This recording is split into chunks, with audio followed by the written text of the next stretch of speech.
જય હિન્દ વિદ્યાર્થી મિત્રો, હું છું એસએલ રાઠોડ. ફરી આપણે મળીએ છીએ ભારતીય ઇતિહાસના એક નવા ટોપિક પાલ વંશ વિશે.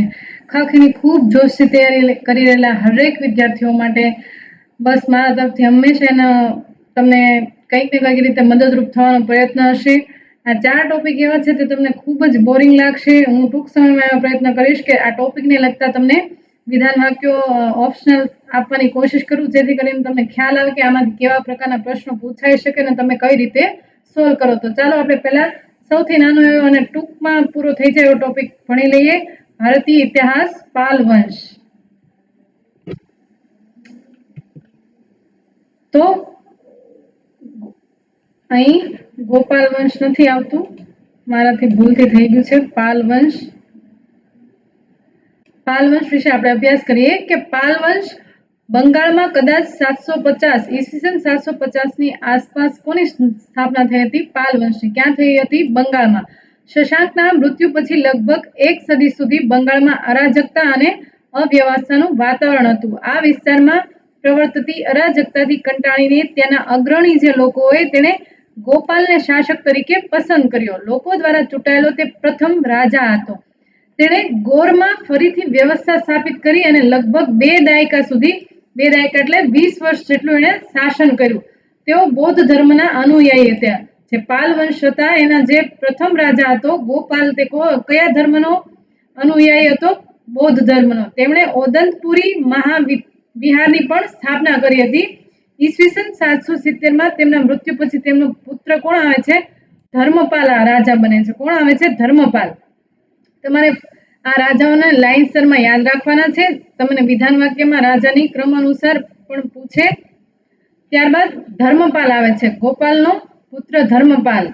તો ધર્મપાલે ઈસવીસન 770 થી 810 સુધી શાસન કર્યું. ક્યાં? બંગાળમાં. તેમણે પ્રથમ રાજ્યનો વિસ્તાર કર્યો. થોડા સમય માટે તેણે કનૌજ પર પોતાનો અધિકાર સ્થાપિત કર્યો હતો અને ઉત્તપદ્ધ સ્વામીનું બિરુદ એણે ધારણ કર્યું હતું.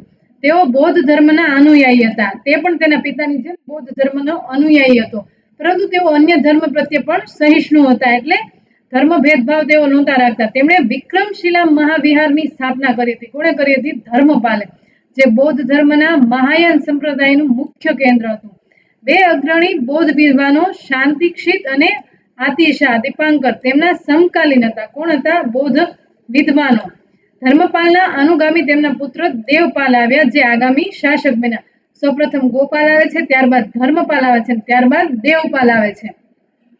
તો દેવપાલે ઈસવીસન 1810 થી 1850 એટલે કે 40 વર્ષ, 30 વર્ષ સુધી, 50 વર્ષ સુધી તેણે શાસન કર્યું. તેણે સામ્રાજ્ય વિસ્તરણની નીતિ પણ ચાલુ રાખી હતી. મુંગેરને તેની રાજધાની, બંગાળમાંથી તેણે મુંગેરને રાજધાની બનાવી. પ્રાગ જ્યોતિષપુર એટલે કે આસામ અને ઓરિસ્સાના ભાગોને તેને સામ્રાજ્યમાં જોડી દીધા હતા. આધુનિક નેપાળના એક ભાગ પર પાલ સર્વોપરિતા પણ સ્થાપિત થઈ હતી અને તેણે તિબેટ અને દક્ષિણ પૂર્વ એશિયાના શૈલેન્દ્ર સામ્રાજ્ય સાથે તેના સાંસ્કૃતિક અને વેપાર સંબંધો જાળવી રાખ્યા હતા. કયા દેશો સાથે? તિબેટ અને દક્ષિણ પૂર્વ એશિયાના દેશો સાથે. સુમાત્રાના શાસક બાલપુત્ર દેવે પણ તેમની પાસેથી નાલંદા ખાતે મઠ સ્થાપવાની પરવાનગી મેળવી હતી. દેવપાલે પણ આ મઠને અનુદાન આપ્યું અને વીરદેવને તેના મુખ્ય ભિક્ષુ તરીકે નિયુક્ત કર્યા. કોને? વીરદેવને. ભિક્ષુ એટલે કે પૂજારી. આરબ પ્રવાસી સુલેમાન દેવપાલની શક્તિનું વર્ણન અને સામ્રાજ્યના વિસ્તરણની માહિતી આપે છે. કોણ? આરબ પ્રવાસી સુલેમાન દેવપાલની જે શક્તિ, તેનું વર્ણન છે, તેની માહિતી આપે છે. આગળ એના પછીના શાસનો વાત કરીએ કે દેવપાલના મૃત્યુ પછી પાલ વંશના પતનની શરૂઆત થઈ જાય છે.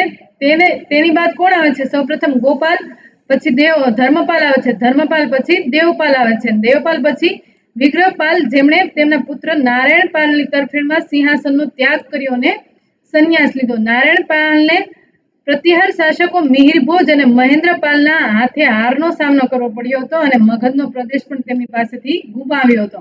ગોપાલ, ધર્મપાલ, દેવપાલ, વિગ્રહપાલ અને નારાયણપાલ, તેણે મગધનો પ્રદેશ પણ તેમની પાસેથી ગુમાવ્યો હતો. તેમના અનુગામી ગવર્નરે રાષ્ટ્રકૂટો સાથે વૈવાહિક સંબંધો સ્થાપિત કરી ખોવાયેલ પ્રદેશ પાછા મેળવ્યા હતા. મહિપાલ દ્વારા પાલ વંશનું પુનરુત્થાન કરવામાં આવ્યું. કયા રાજાએ? તો ખાસ યાદ રાખવાનું છે, મહિપાલે. પરંતુ ચોલ શાસક રાજેન્દ્ર પહેલો હતો, તેના હુમલાને કારણે રાજ્યને આર્થિક અને સામાજિક નુકસાન સહન કરવું પડ્યું હતું. કોના? મહિપાલના સમયમાં. મહિપાલના સ્થાને પછી નૈપાલ આવે છે, જેમણે શરૂઆતમાં કાલાચુરીઓ સામે લડ્યા હતા, કલચુરીઓ સાથે. પરંતુ તેમનો જે પુત્ર હતો વિગ્રહપાલ ત્રીજો, તેણે બદામી કલચુરીના હુમલાઓથી રાજ્યને બચાવવા માટે કલચુરી રાજકુમારી સાથે લગ્ન કર્યા. કોણે? વિગ્રહપાલ ત્રીજાએ. વિગ્રહપાલ ત્રીજાના મૃત્યુ પછી અરાજકતા ફાટી નીકળી, જેનો રામપાલ દ્વારા અંત આવ્યો. એટલે કે અંતિમ શાસક કોણ હતો? રામપાલ. તેણે ઉત્તર બંગાળ, આસામ અને ઓરિસ્સા પર ફરીથી નિયંત્રણ સ્થાપિત કર્યું, પરંતુ પૂર્વ બંગાળ અને મિથિલા સેનાના શાસકોથી ગુમાવ્યું. પાલ વંશના જે છેલ્લા શાસક હતા ગોવિંદ પાલ, તે બખ્તિયાર ખિલજીના આક્રમણ સમયે તે કદાચ બંગાળ પર શાસન કરી રહ્યો હતો. જોકે તે નજીવો શાસક હતો અને 12મી સદીના અંતમાં બંગાળનું પાલ સામ્રાજ્ય સેના વંશના નિયંત્રણ હેઠળ સેન વંશના નિયંત્રણ. છેલ્લો રાજા કોણ હતો? ગોવિંદ પાલ.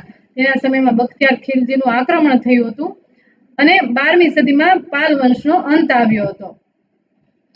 હવે તેની શિલ્પ સ્થાપત્ય વિશે વાત કરીએ તો પાલકાળ દરમિયાન કાંસ્ય અને પથ્થરની શિલ્પની નવી શૈલીનો ઉદય થયો હતો. કોના શાસન દરમિયાન? પાલ શાસન. ધીમાન અને વિધ્વપાલ જેઓ ધર્મપાલ અને દેવપાલના સમકાલીન હતા, તેમણે શિલ્પના ક્ષેત્રમાં પોતાનું અનોખું યોગદાન આપ્યું હતું. આ સમયના જે કાંસ્ય શિલ્પો કાસ્ટ પ્રકારના છે, આના પુરાવા નાલંદા અને કુકરીહાર એટલે કે ગયા પાસે જે વિદ્યાપીઠ આવી છે તેમાંથી મળી આવે છે.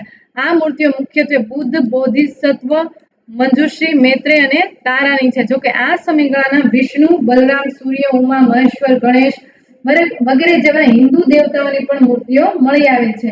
બોધગયામાં સ્થિત ચતુર્ભુજ મહાદેવની પ્રતિમા ધર્મપાલના શાસનકાળ દરમિયાન બનાવવામાં આવી હતી. બોધગયામાં ધર્મપાલના શાસનકાળ દરમિયાન. શિક્ષણ અને સાહિત્ય વિશે વાત કરીએ તો પાલ શાસકો બૌદ્ધ ધર્મના અનુયાયી હતા. તેમણે બૌદ્ધ ધર્મ અને શિક્ષણને વિશેષ સમર્થન આપ્યું હતું.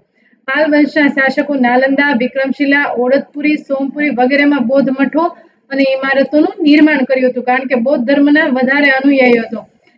પાલ વંશનો જે સ્થાપક હોય છે ગોપાલ, તેણે નાલંદામાં બૌદ્ધ મઠ બનાવ્યો હતો. તેમજ ધર્મપાલે વિક્રમશિલા અને સોમપુરા મઠોની સ્થાપના કરી હતી અને 200 ગામો નાલંદા મહાવિહારને દાનમાં આપ્યા હતા. કોણે? ધર્મપાલે. ગોપાલના પુત્ર ધર્મપાલે. પાલ શાસકોએ તિબેટ, ચીન અને દક્ષિણ પૂર્વ એશિયાના ચૈલેન્દ્ર સામ્રાજ્ય સાથે મિત્રતા કરી હતી. બૌદ્ધ વિદ્વાન આતિશ દિપાંકર તિબેટ ગયા અને ત્યાંના મહાયાન ધર્મનો પ્રચાર કર્યો હતો. સાહિત્યના ક્ષેત્રમાં આ સમયગાળા દરમિયાન બૌદ્ધો દ્વારા ચારિયા શ્લોકોની રચના કરવામાં આવી હતી. કેવા? ચારિયા. આનાથી સમયાંતરે બંગાળી ભાષા અને સાહિત્યના વિકાસનો માર્ગ મોકળો થયો હતો. ત્યારબાદ વાત કરીએ પાલનું જે આર્કિટેક્ચર અને પેઇન્ટિંગ વિશે. તો આ સમયગાળા દરમિયાન આર્કિટેક્ચર ક્યાં થતું હતું? ઈંટ ઉપર થતું હતું. નાલંદા યુનિવર્સિટી ઈંટોથી બનેલી છે. બિહાર અને બંગાળમાં મળી આવેલા અવશેષોમાં ચૈત્ય અને વિહારોની સાથે તળાવો પણ બનાવવામાં આવ્યા હતા. તેનું જે આર્કિટેક્ચર હતું એટલે કે ચણતર કામ અને પેઇન્ટિંગ તે મુખ્ય ઈંટો પર આધારિત હતું. આ સમયગાળાના ચિત્રો મુખ્યત્વે તાડના પાંદડા પર બનાવવામાં આવતા હતા. કયા? તાડના પાંદડા, જેમાં કાળો, વાદળી, લાલ, જાંબલી વગેરે અને આછો ગુલાબી રંગનો ઉપયોગ કરવામાં આવતો હતો. પાલકાળના જે ચિત્રોમાં તાંત્રિક પ્રભાવિત રંગોનું વર્ચસ્વ છે. નાલંદામાંથી પણ કેટલાક ભીંત ચિત્રો મળી આવ્યા છે. થેન્ક યુ વિદ્યાર્થી મિત્રો. આ હતો આપણો પાલ વંશ. ખૂબ જ શોર્ટ વિડીયો મેં બનાવ્યો છે, જેથી કરીને તમે બોરિંગ ન થાવ અને ઝડપથી તમારું રિવિઝન કરવામાં, જ્યારે એક્ઝામની 1 મહિનાની વાર હોય ત્યારે તમે ફટાફટ વિડીયો જોઈને ટોપિક વાઇઝ તમે રિવિઝન કરી શકો. એવું નથી કે ચારે વંશ એકસાથે ભેગા લઈ લો તો લાંબો વિડીયો બને, જેથી તમે બોર થઈ જાઓ. એટલા માટે એક ટોપિક એક વિડીયો વાઇઝ બનાવ્યો છે, જેથી કરીને તમે કોઈ બી ટોપિક જોવો હોય તો તમને આસાનીથી મળી શકે. તો મળીએ આપણે નેક્સ્ટ ગુર્જર પ્રતિહારી વંશમાં. ત્યાં સુધી મારી યુટ્યુબ ચેનલ સાથે જોડાયેલા રહો. મારી આ ચેનલને તમે ખૂબ વધારે સબસ્ક્રાઇબ, શેર કરો અને સબસ્ક્રાઇબ કરો.